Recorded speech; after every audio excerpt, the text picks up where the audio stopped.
Hello guys, मैं हूं गिरीश और हाजिर हूं आज आप लोगों के सामने एक नई कहानी के साथ। ये कहानी है राजकुमार की। राजकुमार जो था वो एक 30 वर्षीय नवयुवक था और 30 साल की उम्र से पहले ही उसके बाल झड़ने शुरू हो चुके थे। उसकी माँ हमेशा चिंता में डूबी रहती थी कि राजकुमार तुमसे कौन शादी करेगा। तो राजकुमार मुस्कुराकर सिर्फ अपनी माँ से इतना ही कहता था कि माँ, कि मुझसे कोई राजकुमारी ही शादी करेगी। तो हमेशा अपनी माँ को ऐसे बोल के राजकुमार गले लगा लिया करता था। अब क्या हुआ कि वो माँ बेटा जिस भी शादी में जाते थे, वहाँ से बहुत सारे जैसे शादी के लिए उसको मतलब ऑफर आते थे, तो उसकी जो माँ थी वो बहुत सारी लड़कियों की तस्वीरें उनको कलेक्ट करती रहती थी। अब उन्होंने एक रिश्ता देखा, दो रिश्ते देखे, तीसरा रिश्ता देखा।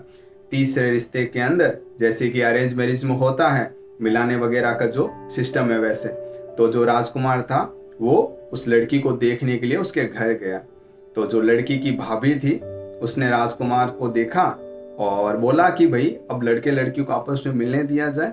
ऐसा कह के वो लोग बाहर चले गए और राजकुमार और वो जो लड़की थी उनको आपस में मीटिंग के लिए बिठा दिया गया। लड़की ने दरवाजा बंद किया। राजकुमार का तो गला सूखा जाग रहा था। राजकुमार ने सोचा मैं इससे क्या कहूंगा। राजकुमार से इतना ही पूछा, तुम्हारा नाम क्या है? उसने कहा निधि। बस फिर क्या था। राजकुमार ने कहा एक सवाल और, तुम मुझसे शादी क्यों करना चाहती हो?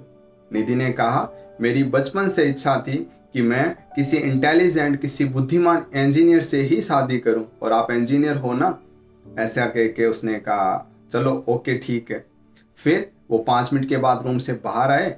उन दोनों की मुस्कान देखकर ऐसा लग रहा था कि दोनों शादी के लिए एग्री है। फाइनल 3 महीने बाद दोनों की शादी हो गई। अब दोनों हनीमून पर गए।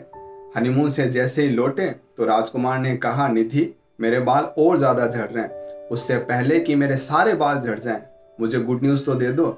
निधि ने कहा चलो ठीक है। और निधि कुछ टाइम बाद प्रेग्नेंट हो गई।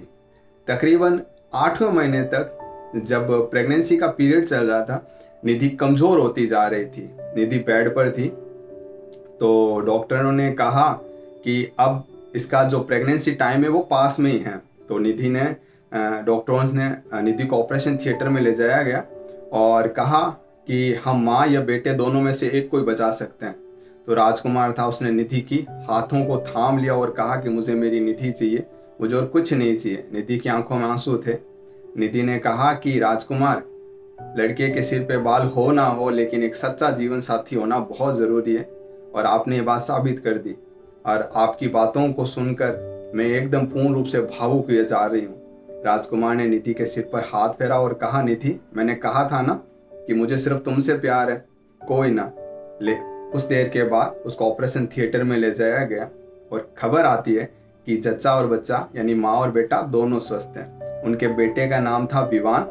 और अब निधि, विवान और राजकुमार एक हैप्पी मैरिड लाइफ और एक हैप्पी फैमिली को एंजॉय कर रहे हैं। कैसी लगी आपको ये कहानी? मेरे कमेंट सेक्शन में मुझे सुझाव जरूर भेजना। Thank you.